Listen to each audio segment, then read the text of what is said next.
Hey everyone, welcome to the podcast. I'm your host, Ryan Gillespie. And I'm the other guy that talks sometimes, and this is Into the Conjurverse.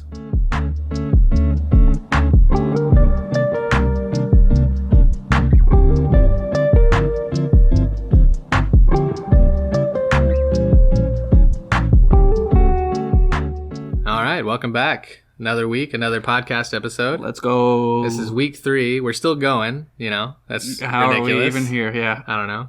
We've made a lot of progress. I think it's gotten better, and I think we've gotten better as podcasters. You know what I'm saying? Yep. We are somewhere. Yeah. We're getting there. We're something for sure. So episode 3, Annabelle. And it is not the sequel. This was the original Annabelle. It was the second film in the franchise. They made it directly after that first Conjuring movie because of how well it did and like how many people thought Annabelle was cool. And they were like, whoa, we need a story. Okay, yeah.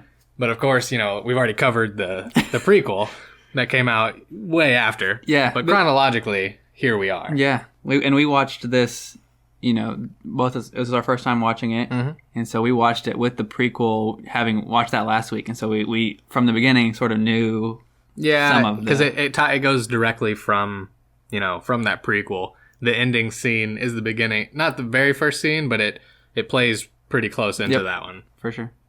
This film was directed by John R. Leonetti, not known for a ton that I could recognize, but he did direct the original Mortal Kombat sequel in like 98 or something. That's pretty cool. Mortal Kombat movies are trash. Yeah, but I remember those movies. Mortal Kombat as a franchise was fire. So Yeah, fun. Yeah, yeah. No, I remember those game. movies being so bad.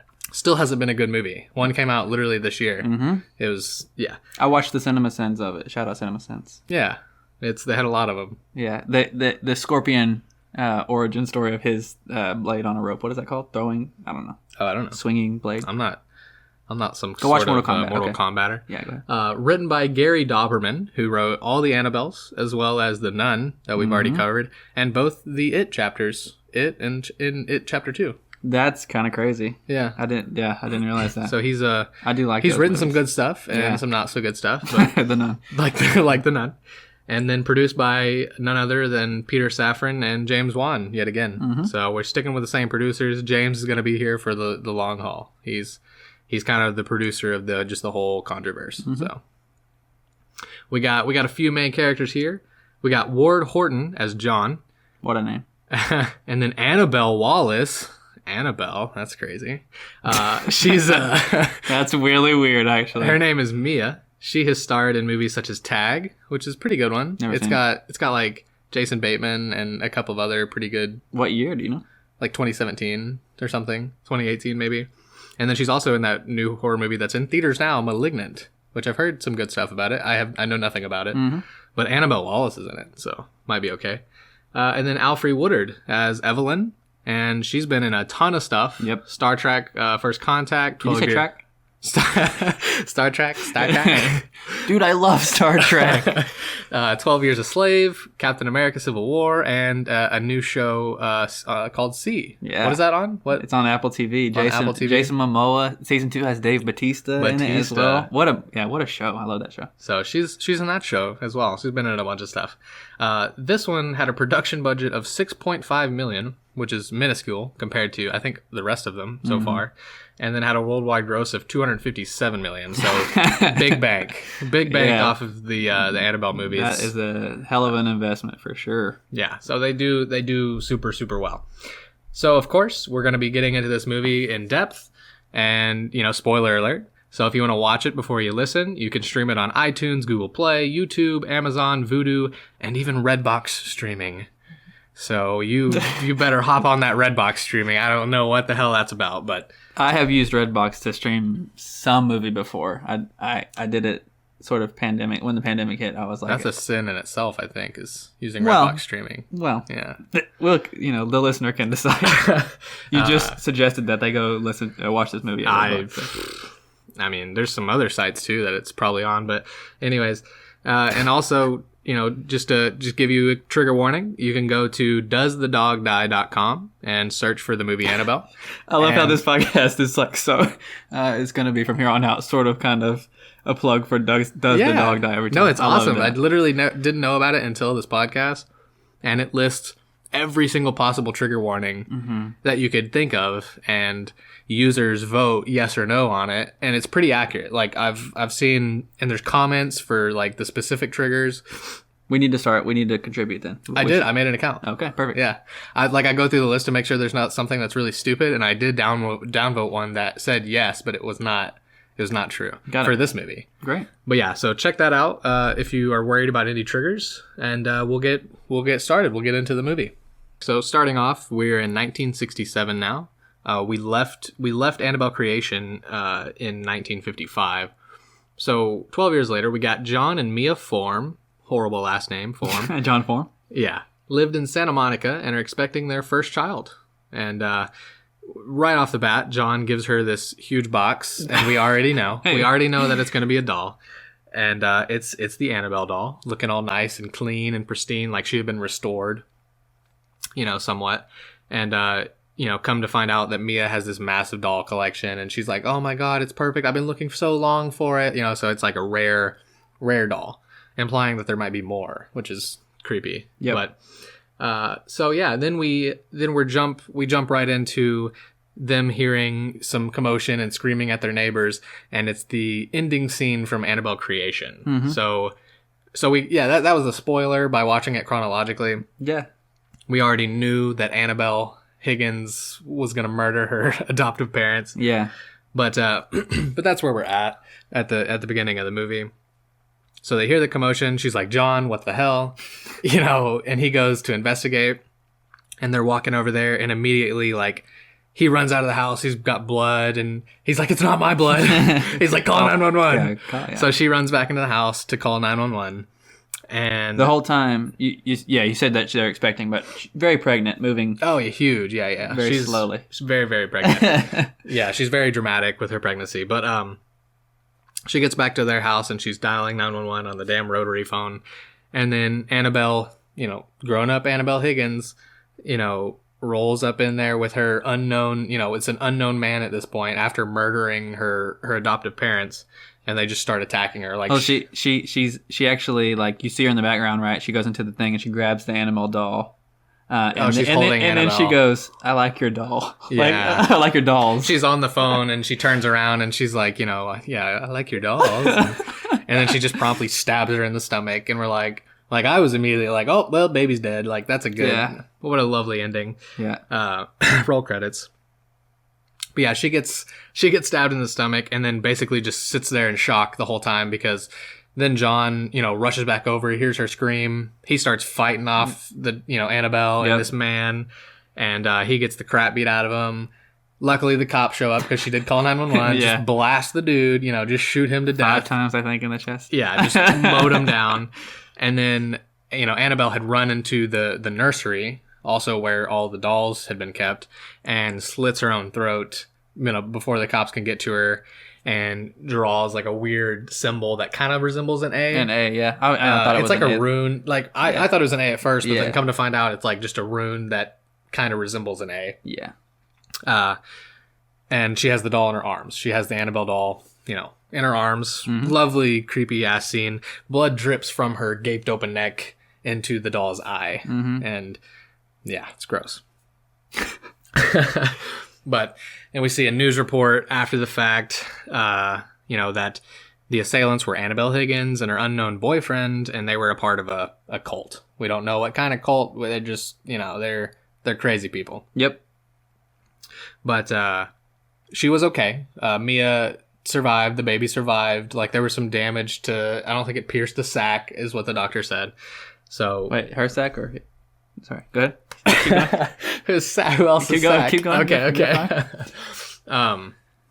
So they get whenever they get home, she's immediately like, John, that doll gotta go. Like, that crazy ass lady was holding it when she said she liked it. Naturally, yeah. She stabbed me, then she killed herself holding the doll. She's like, I don't want this. Yeah. this is horrible. So John is like, you know what, baby, I got you, you know? So he goes and throws it in the garbage can, and that's the last we ever see of the doll. I'm just kidding. Later... There's your roll credits. Yeah, roll credits. That would have been beautiful. That's a CinemaSins thing. I'm sure that'd have been good. And then later on, maybe the next night, John had left some popcorn on the stove because he was going to make it for Mia, but then she fell asleep. So he just left it. It was that Instant Pop, stove popcorn. The foil on top. The foil, yeah. And so naturally, when John is gone, can I do a quick aside? Yeah. I think there was some joke or something that it's in my brain from, maybe it was a Cracker Barrel gift or something, that it was just one of those popcorn things and it said like redneck fire alarm. And you're supposed to like hang it on your wall or something. And that's pretty funny. It starts laughing. Yeah. What the hell? That's what that made me think of. That's really interesting. Yeah. This is the only time I've ever seen or thought about getting any of that kind of popcorn. So. Yeah, I mean, I think I've tried it once. Nope. So then, a known spirit, is making things move throughout the house and then turns all the burners on the stove on, all while Mia is in her bedroom sewing and watching TV, straight zoned out. And making some strange faces. Like at the TV, yeah. She's watching some soap operas and she's like invested. Yeah. Like she's making some pretty, I don't know, risque it's faces. Weird. Very strange. Uncomfortable. It made me uncomfortable. And so naturally the popcorn just bursts and catches on fire, and then the whole damn kitchen's on fire. And then she realizes, she's like, what the hell? And she's huge and pregnant. Well, she sewed her finger. Oh, yeah. And then she went to the restroom or whatever to clean it off. And she then came she back. Maybe, started smelling smoke, it. Yeah. And she's moving so slowly, even after she smells the she's smoke. Like 9 months pregnant, she's huge. And then just like as a side note, like there weren't any smoke alarms in the movie. And at the time, actually, like there was no laws requiring smoke alarms that be in homes or apartments or buildings, anything. That's like not until 1976 they had that. So it's really weird when help arrived super quickly because we didn't hear it and they probably didn't have them for the time. So, but yeah, what? And as that she goes in and so she just starts screaming, "Help me!" and sort of. Running out of the kitchen. I say running, waddling out of the kitchen as fast as she can. She I think she falls, and then as she's crawling away, something pulls her back. Oh yeah. Yoinks her. She's crawling out of the kitchen, away from the fire. She tripped and fell on her stomach, of course, and this poor baby. And then she gets dragged all the way back in the kitchen. And she's freaking the hell out more, and then that's when the help busts in there. Yep. And, subsequently she went into labor because of the stress and the falling and all that. But luckily, and by the grace of God, the baby is healthy and alive. Been stabbed, been beaten, fell on. This poor damn baby. Came out good. Named her Leah. Beautiful little baby. Yep. Really cute kid for the baby, too. She's smiling and laughing. Yeah, no CGI baby in this film, thank God, because that's always terrible. But yeah, it was a cute baby and healthy. And in the hospital, Mia, she's talking to John again. She's like, yo, something's wrong with this house. Like, I didn't set that fire. She's like, we need to get the hell out. Like, I'm not taking my newborn baby in there because something bad happened. And him being, the supportive husband, he was just like, we'll do that. So then it cuts to them. There's a little bit of a time jump. They move to Pasadena, and they're in a big old apartment complex. They're unpacking boxes and all that. Yep. I think 3 floors or something. Yeah. And then, big for the time. Of course, they're unpacking boxes, and she's going through her dolls, and she finds the Annabelle doll that John had thrown in the trash can. We thought it was gone forever. We were mistaken. And it's all charred and smoky and it's gross, disgusting looking. It's not pristine and restored like it was. And he was like, whoa, he's like, hey, he's like, I threw that out. I don't know how the hell. Yeah. He's like, give it to me, babe. Because he was like, I'll throw it away. I'm sorry that you saw it again because I know it's traumatic. Yeah. And she's like, I'm going to keep it. Makes no sense. Yeah. She was like, no, baby, you got it for me as a gift. I'm going to keep it. Yeah. So she completely, flipped a switch and she wants to keep it now. Of course, things are turning themselves on. Stuff's moving around the house again. The doll is rocking in a chair. Just normal little ghost stuff going on. Yeah. And she's curious. initially she didn't want to hear about the cult and the killers that tried to kill them. Mm-hmm. But now she's curious, and she's like, what the hell? What were these people doing? So she contacts the detective that did the case of Annabelle Higgins and her boyfriend murders, and, finds out that they were satanic. They were occultists. They were not just randomly killing people. They were like doing some devil worshiping, summoning demon type shit. Whenever she asked him initially why they would do that, he just kept saying, well, crazy people do crazy things. Yeah, he was blowing it off. She took she had to dig at him for a minute to get him to talk. But yeah, he did say crazy people do crazy things, about like 2 times. I like that one. It was a good line, but he said it twice, so it kind of hurt. It was good the first time. And so I wanted him to say it a 3rd time so bad. I would have turned the movie out. I just said, well, that was a good one. We'll find out next time. So she finds that out. She's, disturbed, of course. And then she heads to a bookstore where she talks to Evelyn, who she did meet before in the movie, like just passing by with her stroller. Mm-hmm. And she just kind of opens up to her a little bit. And she's like, I might sound crazy, but I think there's some ghosts in my house. Mm-hmm. Like something's... She's like, aisle 4. Yeah. And everyone's like, oh, honey, yeah, we got some ghost books back here. Come on in. So she goes, Evelyn's showing her around the bookstore. And she's like, I think, you might find some answers in this book. And they read it together. Like she goes back to help her, I guess. Like she feels for her. She's a new mother, and Evelyn is an older woman. So they're kind of opening up to each other. I guess, she told her about the ghost in her house. So she's like, I'm going to open up about my life. And she tells her that she used to have a daughter named Ruby that was her age when she passed away in a car accident that was Evelyn's fault. Like she fell asleep at the wheel because she was so tired. It was late. Killed her daughter. So she was super distraught. We saw a couple of glimpses of, deep cut scars on her wrists. She was like, I tried to commit suicide because I felt so horrible about it. But she said that she heard Ruby's voice as she was like bleeding out. Yeah. Saying, this is not your time. Yeah. You have a greater purpose. Don't kill yourself. Yeah. So she decided not to. Setting up a subplot for Yeah. But we just get a little backstory on Evelyn. And she's weirdly involved in the ghosts and stuff, and helping out Mia. So they come to the conclusion that this isn't a ghost, but they think it might be something more, something inhuman. So she's like, you know what? That's crazy as shit. So let's contact Father Perez, who's their pastor at the church that they go to. And he's like, yeah, that's messed up. He's like, these inhuman spirits, they've never been of flesh. They're not someone that's passed away. They're out here for souls, basically. Mm-hmm. And he's like, this is not good, not okay. Fetch me their souls. Fetch me their souls type shit. Yeah. And so he's like, give me the doll, like for your safety. I will take it to the church and hopefully it'll be contained because it's in a holy place. That's his idea. Mm-hmm. And they're like, yeah, Father, appreciate it.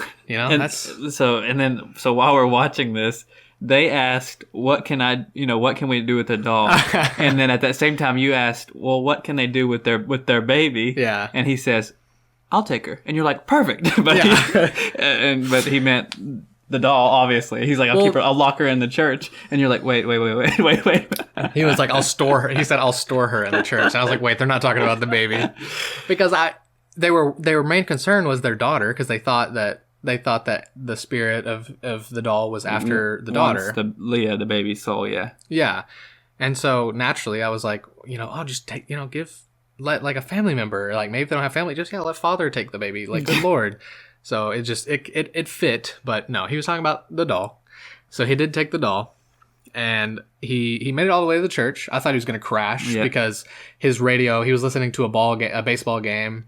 And then it said, may God have mercy on your soul really loud. And he was like, the hell, Yeah, he turned it down. With the doll in the back seat. Yeah, you could see it in the rearview mirror. It was set up perfectly for something to happen. But he made it to the church. But before he could actually walk in and be safe, he got thrown back. and just head smashed on the concrete, blood everywhere. Mm-hmm. And we see the like spirit figure of Annabelle, grown up Annabelle, taking the doll, you know, and walking away. Yeah. So she stopped him from getting in the church with the doll, took the doll back, and she can only be headed towards, back towards John and Mia and Leah. So he's in the hospital. He didn't die. Looked like he died because it was a lot of blood. But he's in the hospital where I didn't mention, but John is a doctor now, and you know, coincidentally, it's he went to the hospital, probably the only hospital in town. Sure, I would imagine. But John is his doctor. Yeah. And once he wakes up, he is immediately like, John, he's like that. It's coming for Mia. And you know, it's coming for Mia and Leah. You got to do something. He's just saying it's more powerful than I thought, pretty much. Yes. Yeah. He's like, this shit is crazy. Mm-hmm. Like it's about to hit the fan. Yeah. It's about to go down. So we're back at the house. You know, it's already caught up. You know, it's already back there. And Mia and Evelyn and Leah are, you know, at the apartment, and you know, it's already made its way back before, you know, John, because as soon as John hears about it, it's already happening. Mm-hmm. And it shoves Evelyn out of the apartment pretty quickly. We see the doll. We see a scene where the doll like stands up. It looks like the doll is going to start moving, but then we see it like rise in the air, so it's like something's holding it. That was this reveal, you know, that like. For if you hadn't seen the because like John and Mia, well, specifically Mia, John doesn't really see anything. Mm-hmm. She has no clue what's going on. Almost the reveal that it's not the doll. It's for them. Yeah, it was the reveal that something is just controlling the doll, manipulating it, and it throws Evelyn out of the apartment. It looks like she probably died because she got flung out of there, and then also takes the baby. Like Leah is missing. It's crying constantly. It's very annoying. Mia is frantically running around the apartment trying to, you know, find her baby, and she takes the Annabelle doll, starts beating the hell out of it on the crib, like denting the hell out of it, like not making any progress because it's a porcelain doll, and she's like, you know, please. She's like, you have to give me my baby back. There has to be another way. Don't take my baby. Don't take my baby. And then on the window, it's your soul is written in something. Looks there was blood. Her soul on the ceiling everywhere. Yes. So she was thinking that she wanted the baby. She was running. Whenever she ran into the nursery, it had her soul written in crayon, like in little kids writing all over it. So that's why she was like, there has to be another way. Yeah. So then it was like your soul. Mm-hmm.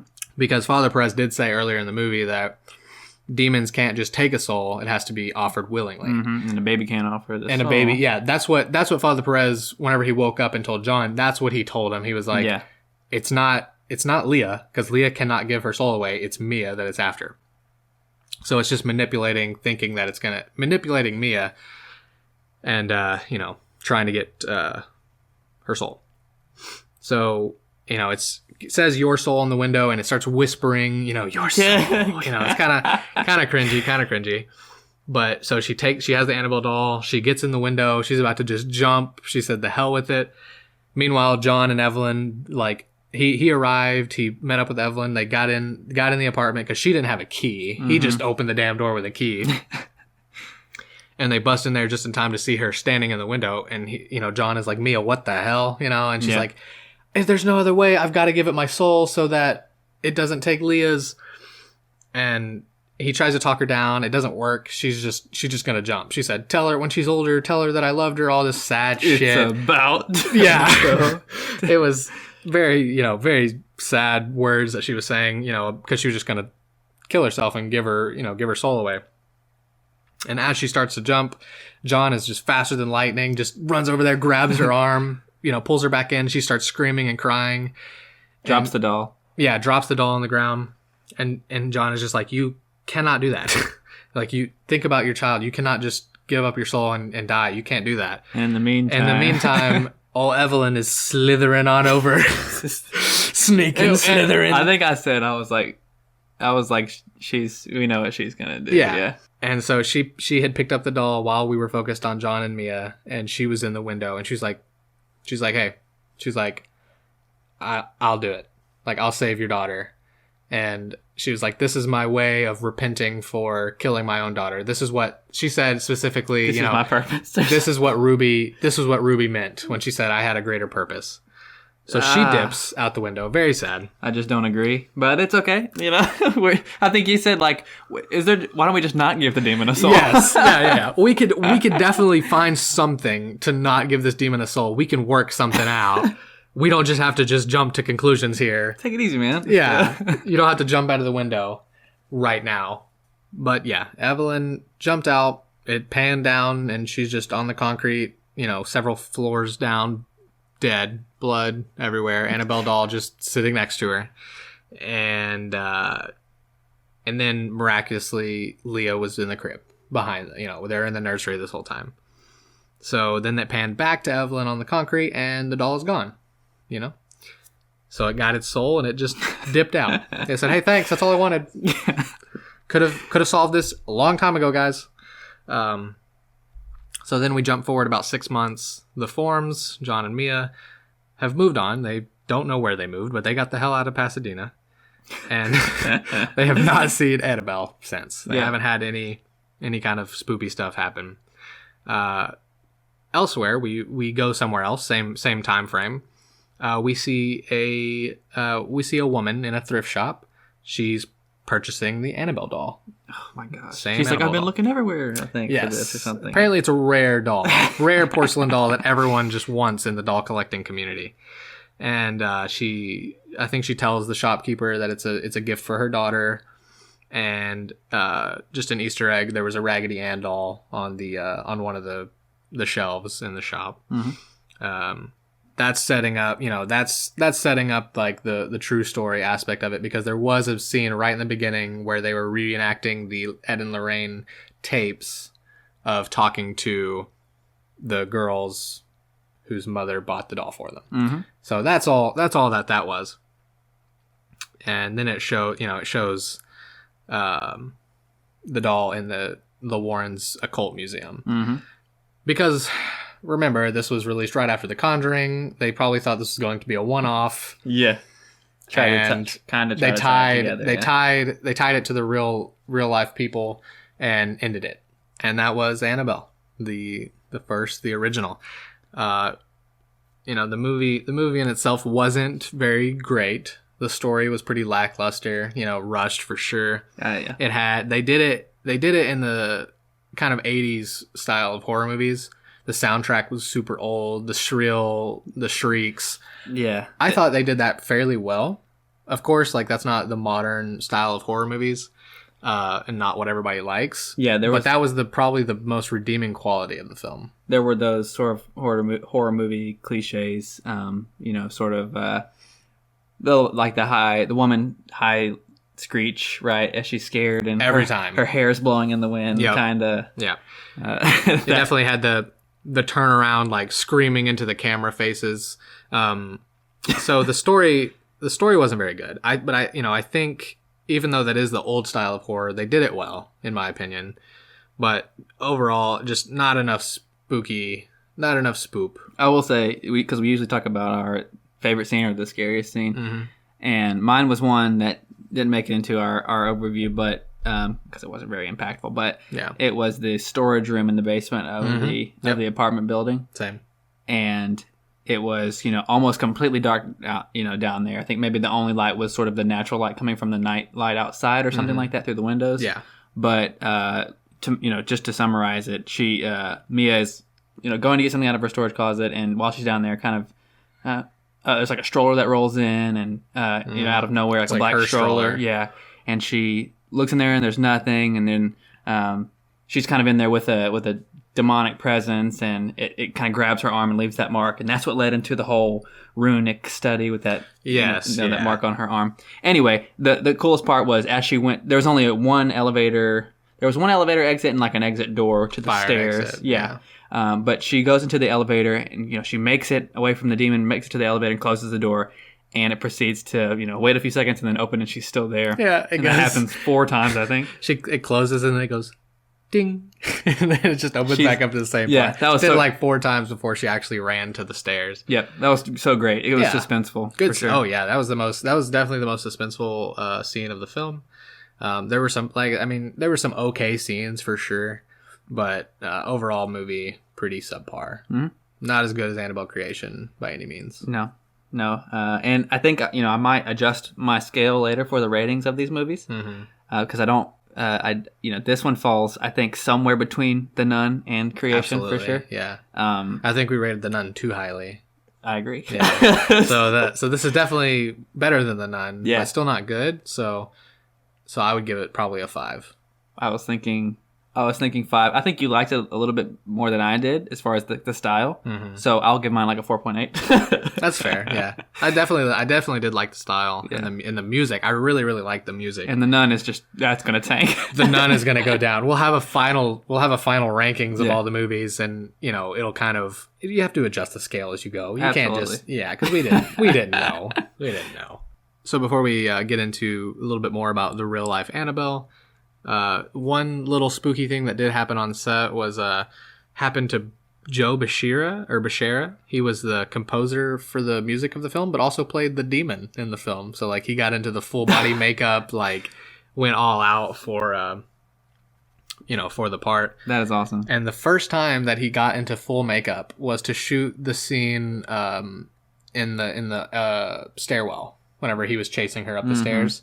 That's after the scene that I just talked about. Yes. Yeah, she's climbing up. She takes the stairwell, and then we just get like the one jump scare where the demon hangs upside down. Yeah, it was really bad. Yeah, it makes no sense. Terrible. But they were about to shoot one of the only scenes with the actual like full demon in it. And as he was walking through the hallway, they were shooting it in some building. I don't know. It wasn't like a set, so they were actually in a stairwell and in a hallway. And there's a big old like glass chandelier, and literally he was walking through the hallway, and the chandelier just fell on top of him, and just like smacked him across the head. And while he was in full costume and makeup, he just got demolished. And one of the things, which I don't know if it was true or not, but I think the director said that they had a scene that they cut from the script where the demon kills one of the police officers in that hallway, like that exact hallway. And I was like, well, they definitely could have just said that after that happened, but still pretty weird that happened. He was okay though. He didn't sustain any major injuries. But definitely weird. Probably just a total coincidence, right? That thing could have fallen on anybody, to be honest. So last episode we talked about Donna and Angie. Her mom bought it for Donna.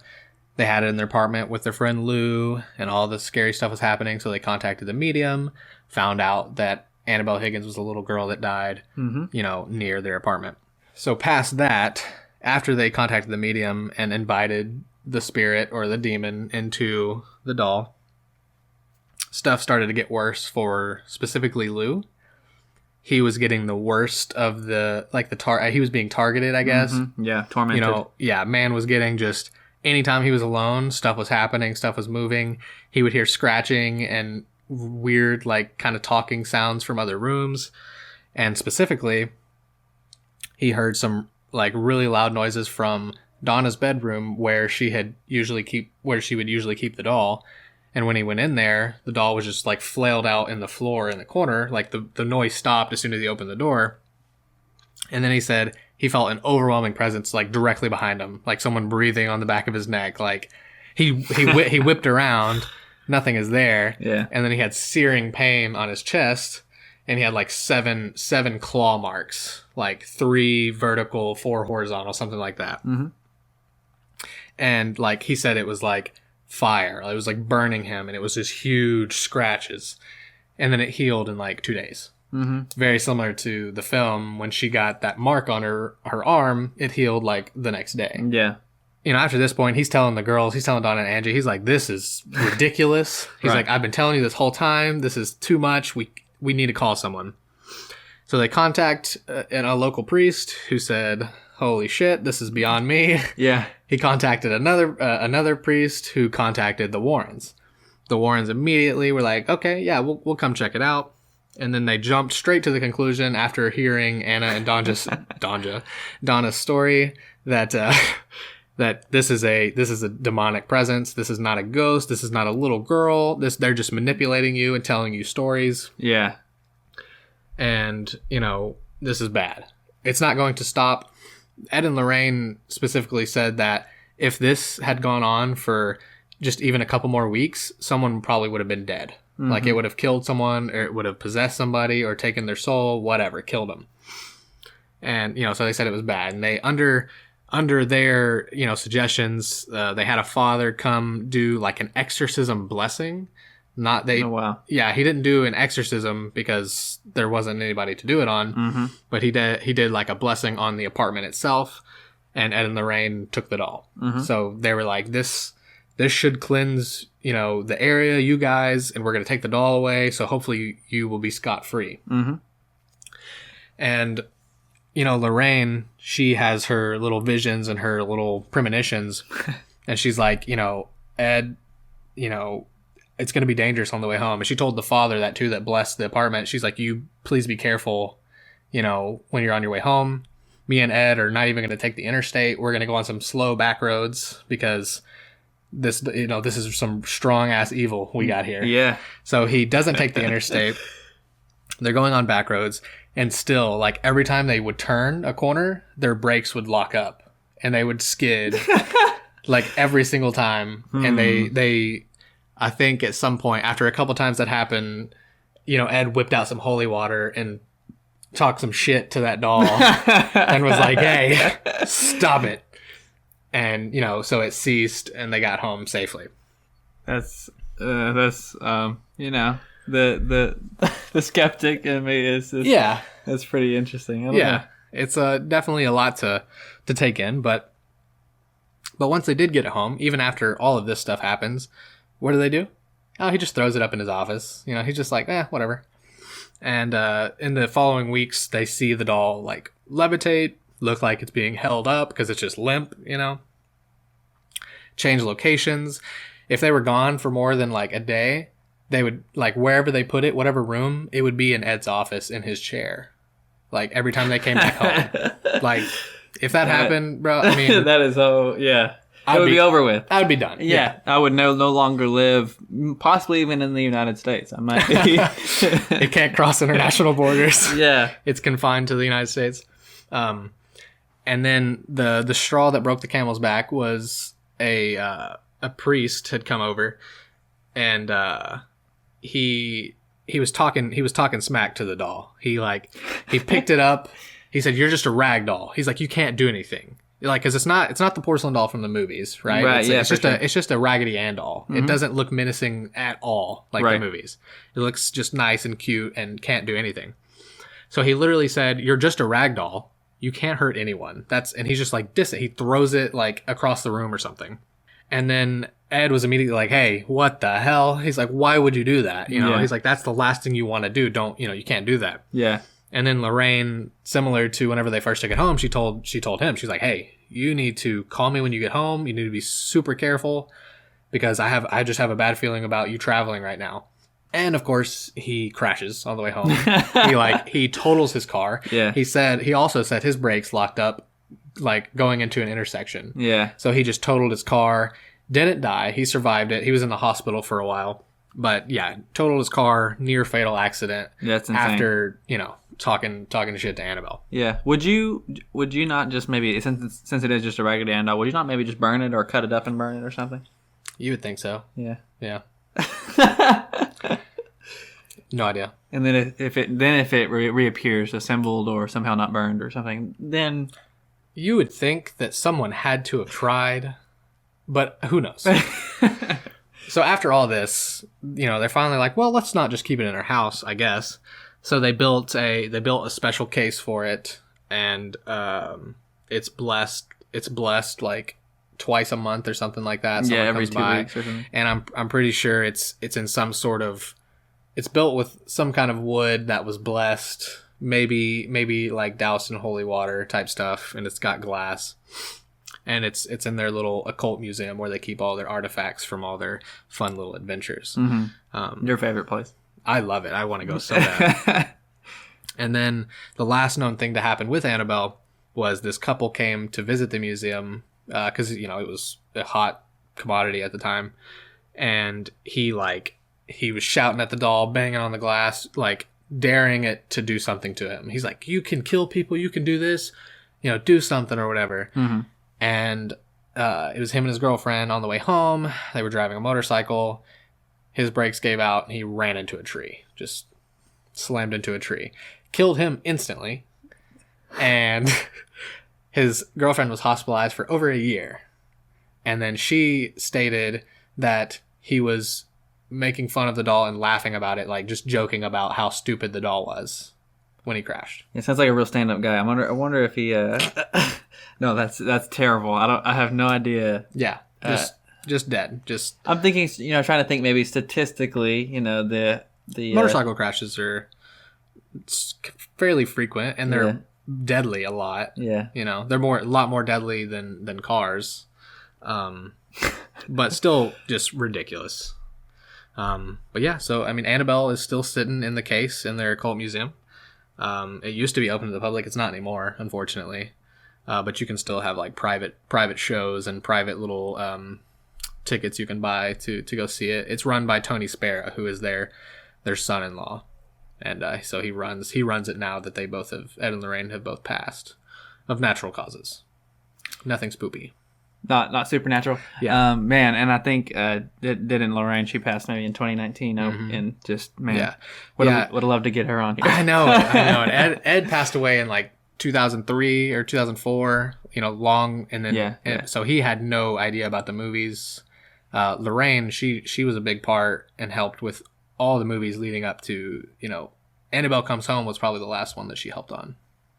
That's so cool. Yeah, but that's pretty much the extent of the real life Annabelle doll, and it's creepy as shit. Yeah, I don't even like dolls. Don't even bother me. They don't bother me at all. I don't have a problem with them or clowns or any of that type of thing. But just hearing the story, accounts, it's just too much. Yeah, it something doesn't add up. I agree. And I think between the two of us, you're like, let's go to the museum, and I'm like, maybe if we don't go, then we won't be bothered. I want to go so bad. I want to go to their occult museum. I just want to see it. There's a bunch of cool stuff. Maybe you can go and FaceTime me or something. Yeah. I'll let you know. I'll let you know that I'll let Annabelle know that you couldn't make it. I'll name you by name. Yeah, go ahead and birth date and social security number and like address and stuff. I can't believe you don't want to go see Annabelle, man. That's messed up. Yeah, I would. I think it's more disrespectful not to go see her, honestly.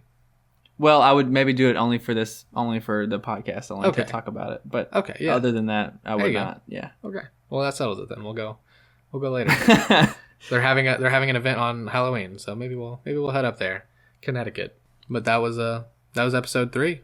Yeah, is again not an excellent movie. No, but it's definitely I definitely enjoy the story of Annabelle. It's definitely got some pretty cool stuff. It's cool that she got her movie after the Conjuring, and Well, yeah, they made the film because of how much attention she got. It's kind of like a Boba Fett type thing, right? Random little side character that everyone was like, dude, that's sick. So they're like, all right, let's cash in. Yeah, $257 million. And so now we got 3 Annabelle movies. We will be covering Annabelle Comes Home in a later episode because that's after a couple of other movies chronologically. Yeah, looking forward to it. Yeah, me too. So find us on Facebook at Far From Qualified.